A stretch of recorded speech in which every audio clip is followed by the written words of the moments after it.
I was just messaging my friend back home about what I'm going to be up to this week, and it's literally going to be the most chaotic week in art school history for me ever. Let me list it out for you. So I am making a whole Eiffel Tower sculpture out of French fries. I'm cling film wrapping a bunch of little metal circles and then baking them in the oven so that they look like garlic cross sections. I'm going out adventuring to these graveyards at like 10 p.m. at night and then spending hours, literal hours, drawing them so that I can actually do the series of 50 drawings in time for my final. And then to top it all off, tomorrow I am going to spend at least 10 hours on this singular drawing of a nude model, and I don't know how I'm gonna get through it. My back is gonna ache. I'm literally gonna hurt so badly. So this is shaping up to be a pretty insane week. But the first thing that I need to do is deal with this little sack of laundry. Chilling, vibing, sitting down there because I have not done any laundry since 4 weeks ago. Spring break. My lack of personal hygiene aside, at this point I've been living in Providence at RISD for about 8 months straight, and it was starting to go to my head. Having to deal with the trek to the laundry room with often only one working washer and dryer shared by 100 other people, combined with the complete lack of personal space, while fun at first, was starting to turn into an exhausting ordeal.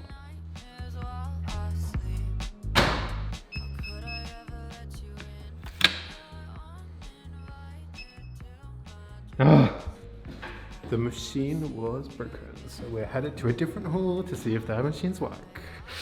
I love it here.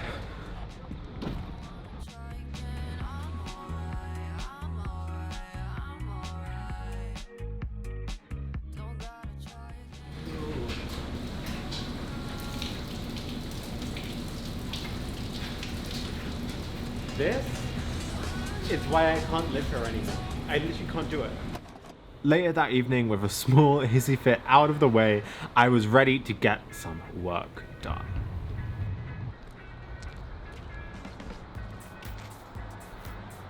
Slay. One of the resources that RISD has that it barely ever advertises to anyone is CoWorks, its interdisciplinary research lab, which has so many pieces of cool equipment, from carpet tufters to digital embroidery machines to soldering irons to vinyl cutters, but Nina and I were just there to take advantage of their laser cutting capabilities.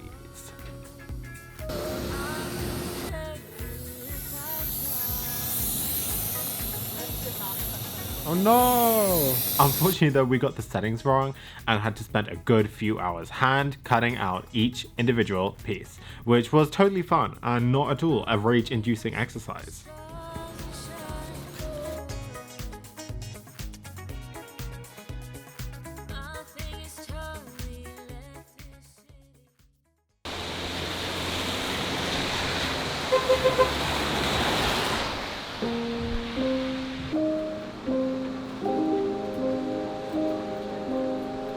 Can you show me your drawings?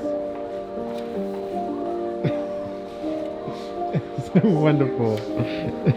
The drawings from before. Yeah, this one took me like 2 hours, I think.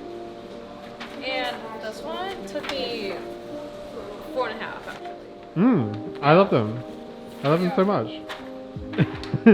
You like the form and the contrast? There's lots of space. Yeah, I'll try to capture the atmosphere.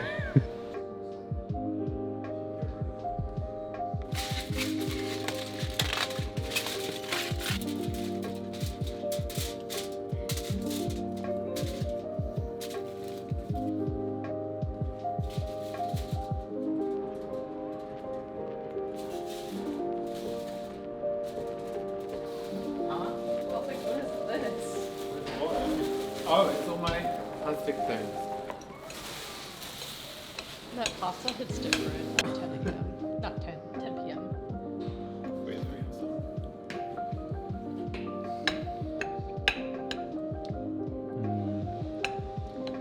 So good. Here I'm putting the extraction on boost because it turns out if you melt plastic in an oven, you're gonna produce some pretty nasty smelling gases that might not be the best thing for your respiratory system. But Look how pretty the result was. The heat really evened out all of the cling film wrapping, or saran wrap as my American peers like to call it. And it also made each piece have this weird garlicky texture that I wanted to capitalize on in my sculpture.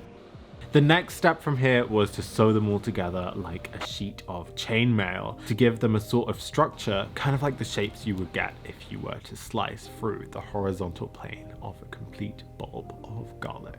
I ended up tying it to one of the pipes in the ceiling so I could get a feel for the form it would take when affected by gravity, and this really helped me to work more quickly and have an idea of what it would look like when I installed it into the classroom.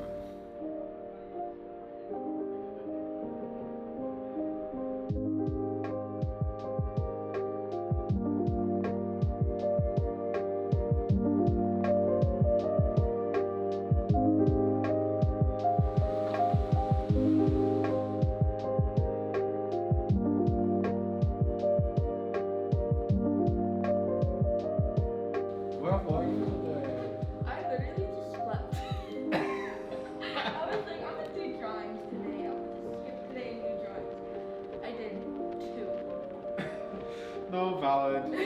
Valid, so valid. It's that time of the semester. Yeah. Everybody's burnt out.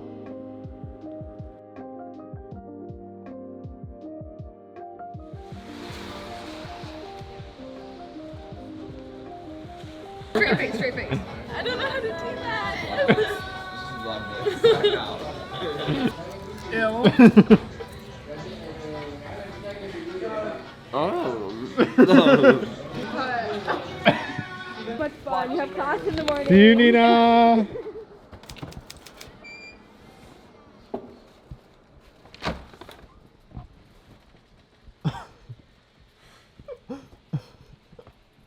You're falling asleep with the lights on. A little bit, yeah. I'm sorry. I didn't mean to wake you up.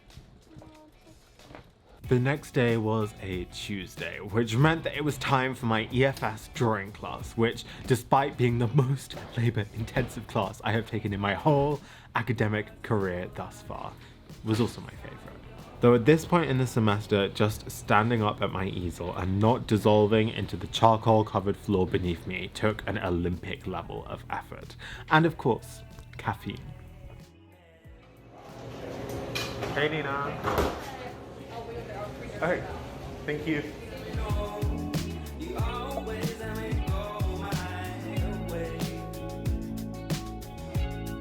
Have you anything to say? Slay.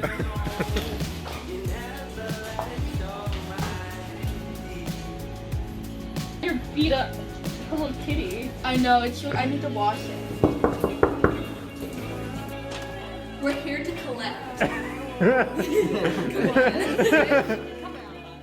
Okay, so talk me through the project. Okay, so for this fucking class, we need to project something on something. So we're making the Eiffel Tower out of French fries, because French fries. And then we're gonna project the Eiffel Tower onto the Fry Tower. This was perhaps the most insane project that I've made at art school so far. Like, to this very day, I'm still confused about the fever dream that made us come up with this thing in the first place. Oh no, because that was gonna be the floor at the top. It was like this, right? Yeah. Like a little platform. Okay, it's like, and then a rubber band around. Yes. Wait, can you like finger it open for me? And what made this even more gross was that we had done all of the prefabrication, the loading of the fries onto the coffee stirrers, a week prior to the assembly of this monstrosity like an IKEA cabinet, meaning that these poor potatoes had been sat in a box growing old, moldy, dusty, and musty for 7 whole days before we did this. Not fun.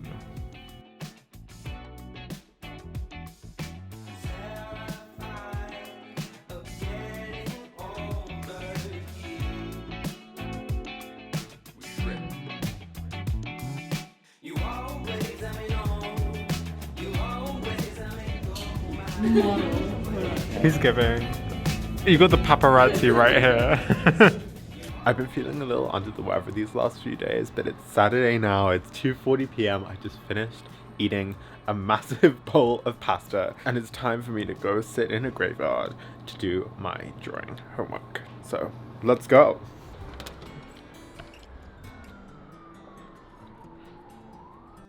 I hope it's not too windy right now and you guys can actually hear me, but I thought I'd talk a little about why I'm going to a graveyard to do this drawing assignment. So for our final in drawing, we have to do a series of 50 drawings, and it has to be based on one theme, no matter how narrow or broad. So I'm doing graveyards because RISD actually has a collection of like 7 human skeletons, like real human skeletons that I drew previously. We usually have these plastic skeletons in the classrooms, and just the vibe and like how the skull was shaped, how the ribs were shaped, it was just so completely different on the human skeletons.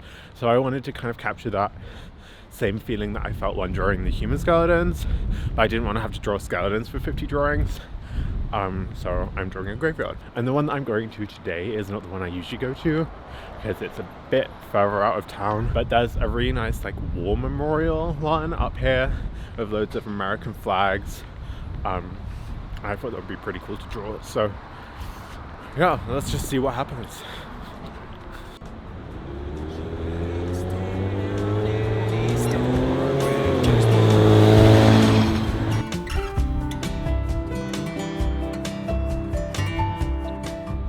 Doing my drawing homework in an active graveyard, I really tried to be as respectful as I could, staying away from areas with graves less than 100 years old, keeping my head down and doing my best to stay in the more poorly maintained and forgotten parts of the site.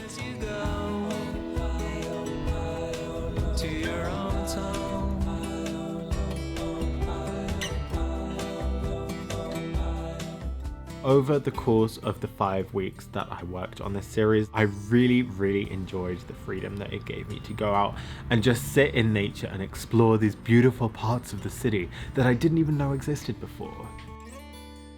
Being at art college, I've seen a lot of people get stuck in this trap of only making art about the institution, or the impermanence of living here, or the amazing privilege that it is to come to RISD. And while I completely agree with all of these points, it was really important that I chose a theme for my final piece that didn't feel like it was made in this art school environment. And spending a good part of my weekends sitting with these graves gave me a chance to do this and became this really transformative experience for me.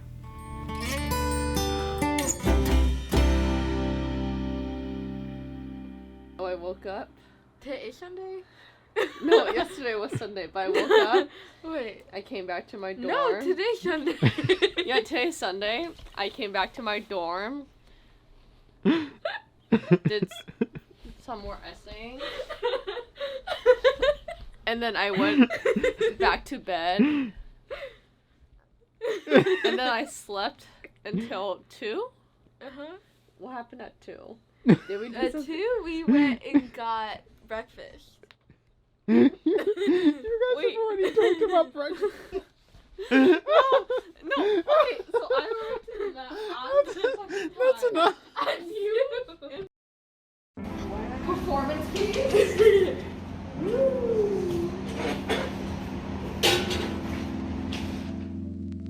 Oh, 6 hit.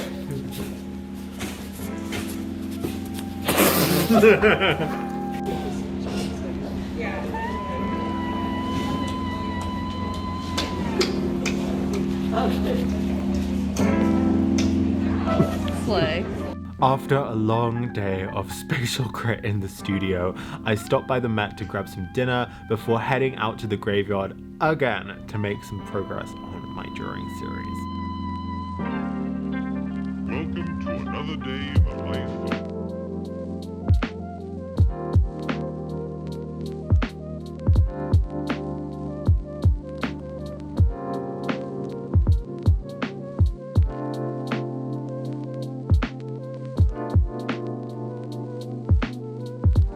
When I was drawing at night, I always went to the closest graveyard to the RISD campus, just like 5 minutes walk away, overshadowed by a big church and apartment complex in a secluded little area that I felt pretty safe in, but it was still quite unnerving to be up late, drawing with the spirits and the owls and the occasional bunny. my philosophy with big projects like this one is just to make slow, consistent progress over a long period of time. And so far it seemed to be working. But on my return to my dorm, I suddenly felt this surge of motivation to clear up the mess that had been haunting my roommate and I for the last week or so, because I was bored of finding small pieces of plaster in the most random of places.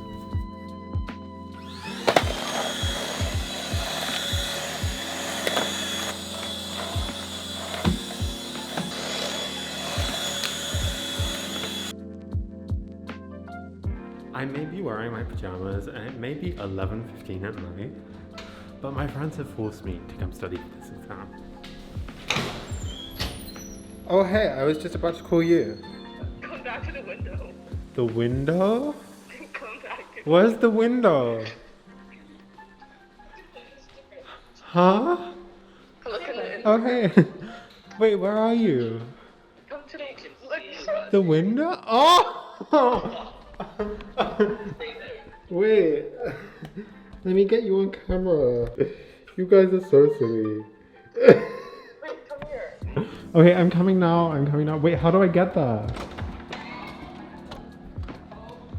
Art history at this hour? The next day we were back in the drawing studio getting ready to embark on our most labor-intensive drawing yet. What would be a 16-hour dual session nude model drawing.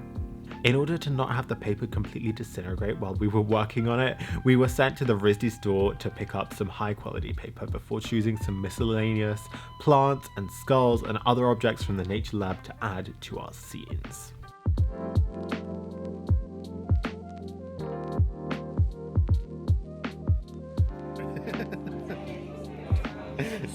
Slay. This is staying in the video.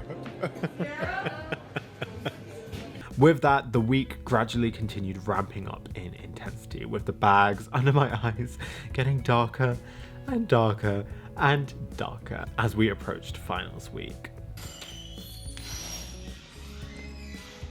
Am I supposed to be saying something?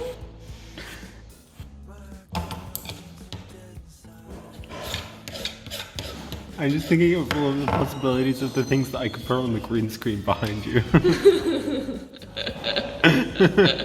The future wasn't all that bleak though, as the weather was starting to get hot again, so we took a moment to sit on the RISD beach, iced coffee in hand, watching the sunset and listening to one of the student bands play.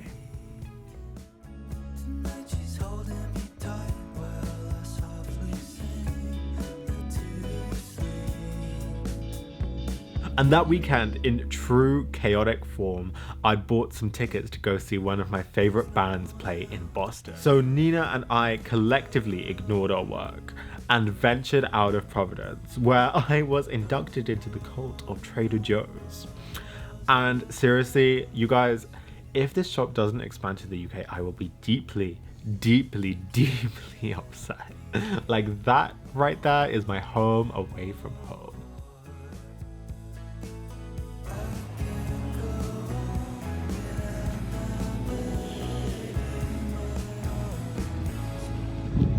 Hi, this is Nina, and this is Buzzy. What else am I supposed to say? Welcome to Boston. We're in Boston. We tried to sneak into Mass Art, but Buzzy was being a pussy and didn't want to go in. So now we're here at a park. Yay! Yes, cousin on vacation. So today we're gonna show you Buzzy petting a goose. No, it's gonna bite me. No, it's not. Geese are so aggressive. No, they're not. It's gonna bite me. They're so nice. It's gonna hiss. No, just be nice. It's walking like Nico. It's walking like me. It's so fat. I'm scared. Pet it. What's your take on this? What's their positionality? My positionality is that I'm situated in Boston right now. And where are you? In Boston. Like, where's this place though? This place is in Boston. Oh shit, really? Yeah. And this is like something like Christian. Uh-huh. And then there's like a pond here. Uh-huh. And then there's a book. Uh-huh. Yeah. And did I tell you guys we're in Boston? Shit. Yeah. It's insane. Damn. No toes. Toes away.